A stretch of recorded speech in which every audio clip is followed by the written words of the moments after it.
دا د ربیع الاول میاشت ده. په دې میاشت کې هغه انسان د دنیا ته راغلی چې کله به پر آس باندې سپورو د آس رسۍ به جبرائیل علیه السلام نیولې وه، چې کله به د اسمان ته وکتل قبله به بدله سوله، چې کله به د زړه ته خفګان ورسېدی عرش به په کف باندې اخته سو، عرش به په جوش کې راغلی، چې کله به د یو حرکت کوي الله د حرکتونو نه د قرآن آیتونه جوړ کړل. هغه محبوب پیغمبر چې د حوض کوثر اوبه د په لاس کې دي، هغه محبوب پیغمبر چې د نه مخکې به یو څوک جنت ته ولاړ نسی، هغه محبوب پیغمبر چې شفاعت د په لاس کې دی، یو څوک به د شفاعت کولو اجازه ونه لري چې تر څو پورې زما محبوب پیغمبر د خپل امتیانو شفاعت نه وي کړی. هغه پر الله ګران پیغمبر چې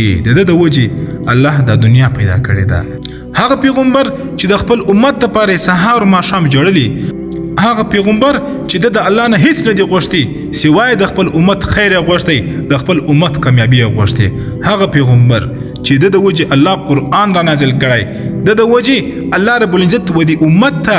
افضل امت ویلی، هغه پیغمبر چې د هغه د وجه الله رب العزت د پر امت باندې اجتماعي عذاب بند کړی. د داسې نبی امتیان یو چې هغه د تمام انبیاو څخه افضل نبی دی.